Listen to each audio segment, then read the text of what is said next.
নমস্কার বন্ধুরা, আশা করি সবাই ভালো আছেন। তো বন্ধুরা, এখন যে বিষয়টা নিয়ে আমি কথা বলবো, দুটো বিষয় নিয়ে কথা বলবো।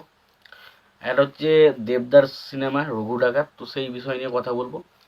এবং তার পাশাপাশি সাকিব খানের তাণ্ডব সিনেমাতে নেহা বলে একটা অভিনেত্রী কাজ করার কথা ছিল, কিন্তু পরবর্তীতে আমরা জানতে পারি যে নেহা বলে যে মেয়েটা, সে নাকি তাণ্ডব ছবিতে থাকছে না, তাকে আর ছবিতে নেওয়া হচ্ছে না।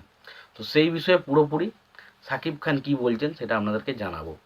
তো আশা করব ভিডিওটা খুবই ইন্টারেস্টিং হবে। ভিডিওটাকে আপনারা শেষ পর্যন্ত দেখতে থাকবেন এবং চ্যানেলটা যদি আপনারা নতুন হয়ে থাকেন, অবশ্যই আপনারা চ্যানেলটা সাবস্ক্রাইব করে নিয়ে পাশে বেল আইকনটা অবশ্যই প্রেস করে দেবেন। তো দেখুন, প্রথমত যে রঘু ডাকাত সিনেমাটা নিয়ে আলোচনা করি। তো রঘু ডাকাত সিনেমায় দেব কিন্তু যখন খাদান এনেছিল, তখন খাদান ছবিটা এত সাকসেসফুল দেখে তিনি কিন্তু একটা কথা বলেছিলেন যে খাদান আমাকে যে সাকসেসটা দিয়েছে, সেই সাকসেসটার পর আমার কিন্তু মানে আরও বেশি আপনাদের প্রতি রেসপেক্ট বেড়ে গেল, এবং আমি আশা করব আমার পরবর্তী যে কাজটা হবে সেই কাজটায় তার এফোর্টটা দেখাতে।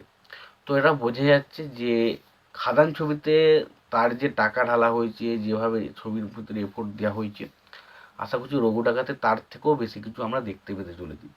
এবং সেটাই কিন্তু প্রত্যেকটা অডিয়েন্স ওইদিকে আগ্রহ করে বসে রয়েছে, না হয়তো সেরকম কিছু আমরা দেখতে পাবো। এবার দেখা যাক ফাইনালি সেটা দেখতে পাই কিনা। এবার দ্বিতীয়, দেখুন প্রথমত এই ছবিটা রঘু ডাকাত ছবিটা নিয়ে কিন্তু শুধুমাত্র দেবের ফ্যানরা নয়, যারা সিনেমা লাভার, যারা সিনেমা সম্বন্ধে আপডেট রায় বা আপডেট বা খবর রাখে, সিনেমা সম্বন্ধে খবরাখবর রাখে, তারা কিন্তু প্রত্যেকেই এক্সাইটেড এই রঘু ডাকাত সিনেমাটা নিয়ে। তো দেখা যাক রঘু ডাকাত সিনেমাটা কেমন হয়, দুর্গাপুজোর সময় আসছে, সেটা তো দেখতেই পাবো। এবার আসি সাকিব খানের তাণ্ডব সিনেমা থেকে নেহা বলে যে নায়িকাটা, তাকে বাদ দেওয়ার কারণ কি।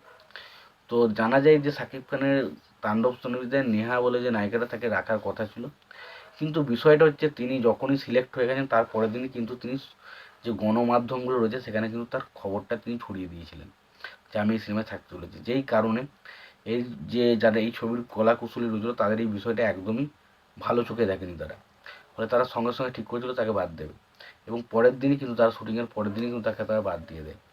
এবার এটা ভালো সিদ্ধান্ত না খারাপ সিদ্ধান্ত সেটা বিষয়ে আমি যাবো না, তবে আমার মনে হয় একটা সিনেমা যখন তৈরি করে, খুব কষ্ট করে তৈরি করে, তাই তার কোনো জিনিসই কোনো জিনিস এক ফোঁটা কোনো, যতক্ষণ না কোনো অফিসিয়াল কোনো জিনিস তৈরি ছাড়া হচ্ছে তার বাদ দিয়ে কোনো জিনিস আমার মনে হয় রিভিল করাটা উচিত নয়। কারণ রিভিল করলে সেই জিনিসটার মজাটা আস্তে আস্তে নষ্ট হয়ে যায়। এই এই হিসেবে দেখতে গেলে যে নেহা বলে যে মেয়েটা, সে কিন্তু ভুলই করেছে, এবং তাণ্ডব ছবি যারা কলা কুশলী তারা কিন্তু খুব একটা যে ভুল কাজ করেছে সেটা আমি বলতে পারছি না। এবার এটা সে নিজের পায়ে নিজেই কুড়ুল মারলো। এ যদি ওটা না করতো তাহলে হয়তো আমরা এই ছবিতে তাকে দেখতে পেয়ে যেতে পারতাম। তোমাদের এই বিষয়টা নিয়ে কি মতামত তোমরা অবশ্যই জানিও। ভিডিওটি ভালো লাগলে তাহলে লাইক কমেন্ট শেয়ার করে দিও। চ্যানেলটা নতুন হয়ে থাকলে অবশ্যই তোমরা চ্যানেলটা সাবস্ক্রাইব করে নিও, পাশে বেল আইকনটা অবশ্যই প্রেস করে দিও। ভালো থেকো, সুস্থ থেকো, দেখা হচ্ছে পরবর্তীতে।